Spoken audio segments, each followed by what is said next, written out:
Chers créateurs, bonjour. Nous sommes au début du mois de mai 2020. C'est le moment de s'intéresser sérieusement à votre déclaration d'impôt puisque le service des impôts, le service du gouvernement, vient d'ouvrir et je pense que c'est mieux de s'en occuper maintenant, comme ça c'est fait et puis ça, on n'a pas besoin de stresser en urgence à la fin du mois de mai. Vite, j'ai oublié de faire ma déclaration. Vous trouverez le site officiel des impôts dans la description sous la vidéo. Petit rappel, sur le site des impôts, vous avez l'espace professionnel et l'espace particulier. Moi, je vous partage mon cas particulier pour ceux qui sont dans un cas très similaire au mien. Je suis micro-entrepreneur, donc ma micro-entreprise n'est pas détachée de ma personne et je suis micro-entrepreneur libéral. Donc, je vous dis ça pour vous dire que, parce que certains d'entre vous vont se poser la question, pourquoi il y a deux espaces sur le site des impôts gouvernementaux, particuliers et pro? Pour vous la faire courte, tous mes revenus, je les mets dans l'espace particulier et l'espace pro de la déclaration gouvernementale, c'est pour payer la CFE, en fait, cotisation foncière des entreprises. Attention, ce que je dis n'est pas forcément valable pour tout le monde, c'est propre à mon cas particulier, notamment les petits youtubeurs, petits revenus, petits chiffres d'affaires et activités libérales, non pas commerciales ou artisanales. Alors il se trouve que je me suis décidé à faire un livre que j'ai publié il y a quelques mois et je me demandais comment ça fonctionne au niveau de ce que je gagne. Je gagne à peu près 6,50 € chaque fois qu'Amazon vend mon e-book. Moi, je vends un e-book au format PDF, je ne le vends pas au format broché, notamment parce que j'ai inclus des URL vers des vidéos dans mon livre qui sont un matériel pédagogique crucial. Donc si je vends le livre au format broché, je pense que les gens qui ont acheté le livre et qui ne peuvent pas cliquer sur les URL pour voir les vidéos seront floués. Et du coup, je me pose la question, où est-ce qu'on met ces 6,50 € fois le nombre de ventes? Dans quelle ligne on les met? Est-ce que bénéfices non commerciaux, bénéfices commerciaux, etc., etc., traitement de salaire, enfin je ne sais pas où il faut que je le mette pour être imposé et être en règle. Alors j'ai trouvé une page du site internet bookelis.com que je vous mets dans la description sur la vidéo et qui répond à toutes ces questions.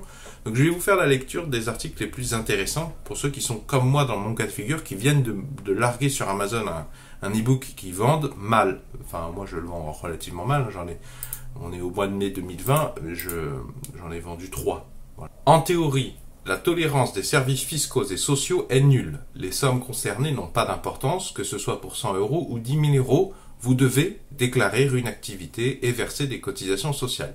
En pratique, cette fois-ci, ils, au pluriel, entre parenthèses, les services fiscaux et sociaux, ils ont peu d'intérêt à vous envoyer un inspecteur pour éplucher vos comptes si vous avez vendu 50 exemplaires à 15 €.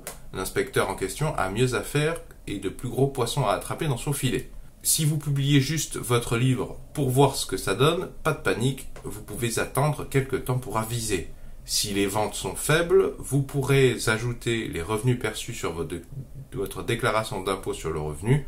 Le risque est faible d'avoir un problème et cette déclaration témoignera de votre bonne foi, mais sachez tout de même que vous n'êtes pas en règle, notamment au niveau social.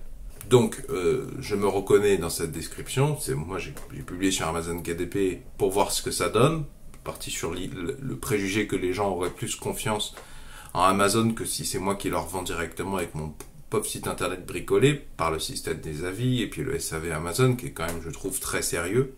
Si tu publies de la mauvaise qualité sur Amazon, ça se sait très très rapidement. Tu peux pas en fait, je pense que tu peux difficilement le cacher. Alors, si les ventes s'envolent, ils nous disent déclarer officiellement une activité, notamment en créant une micro-entreprise. Bon, moi, je suis déjà micro-entrepreneur pour recevoir mes revenus publicitaires Google AdSense à hauteur de plusieurs centaines d'euros par mois depuis plusieurs années maintenant. Donc j'ai déjà cette formation de micro-entrepreneur. Donc ce que je dois savoir, c'est où je le mets. Parce que c'est un livre. La subtilité, c'est que moi je suis libéral parce que je publie des vidéos de formation, d'instruction, de pédagogie. Si j'utilisais ma chaîne YouTube pour vendre des produits d'artisanat, ou des produits commerciaux, je devrais déclarer ça dans les revenus caractères commerciaux, revenus industriels ou commerciaux, BIC je crois. Mais comme moi je fais que de la formation, je déclare en bénéfices non commerciaux. C'est de l'activité libérale. Alors je vends quand même avec ma chaîne YouTube de manière sporadique des formations, ma formation comment trouver un véhicule sain et robuste pour 500 €, et la version livre.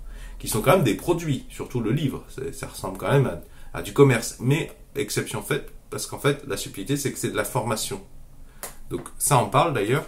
Les impôts, BIC ou BNC, activité commerciale ou libérale.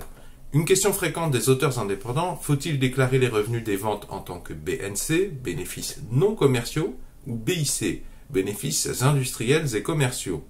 Dans l'esprit de la loi, les BIC, bénéfices industriels et commerciaux, concernent une activité commerciale qui consiste à acheter, puis revendre des marchandises, des livres en l'occurrence, entre parenthèses, en faisant un bénéfice. Par exemple, un libraire, un grossiste, un négociant, etc.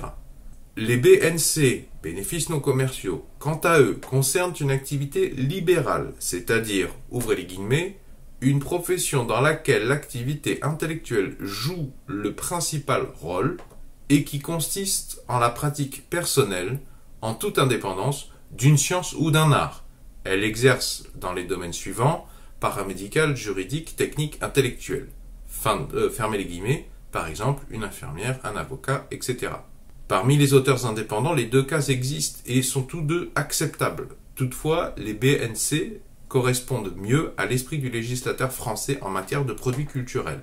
Bon voilà, je m'arrête là, mais je vous mets et je vous recommande d'aller lire l'article. Ce n'est absolument pas un placement de produit. Je suis tombé sur cet article en faisant des requêtes dans mon moteur de recherche habituel, c'est-à-dire Google. Je vous en ai fait de la lecture parce que je trouve qu'il justifie très bien pourquoi je vais mettre mes ventes de 6,50 € x 3, ou à la fin de l'année 2020, je ne sais pas combien j'en aurais vendu, mais à mon avis pas des 1000 et des 100. Donc je l'ajouterai à ce que je touche de Google AdSense. Je sais pas, je vais dire qu'en 2020, je vais toucher 7000 € de Google AdSense, donc je rajouterai ces 65 € à ces 7000 €, et ça je le mettrai dans la ligne bénéfices non commerciaux imposables, de manière à payer tout ce qu'il y a à payer quand on fait sa déclaration d'impôt. Et du coup, je pense qu'il faut la déclarer aussi à l'URSSAF, pareil que les revenus Google AdSense. J'espère que cette vidéo vous aidera à vous aiguiller. Si vous l'avez appréciée, est-ce que vous pouvez mettre un pouce vers le haut s'il vous plaît? Si vous voulez vous former à l'utilisation YouTube à un niveau professionnel, je vous invite à vous abonner à cette chaîne YouTube. Vont s'afficher à l'écran un rond et un rectangle. Le rond, vous cliquez dessus, ça vous abonne gratuitement à cette chaîne YouTube. Et le rectangle, c'est la playlist de tous les épisodes précédents que j'ai publiés sur cette chaîne qui touchent à de nombreux aspects pratiques, techniques, fiscaux, sociaux, administratifs, etc., etc. Tout ce que vous devez maîtriser pour évoluer correctement et professionnellement sur YouTube.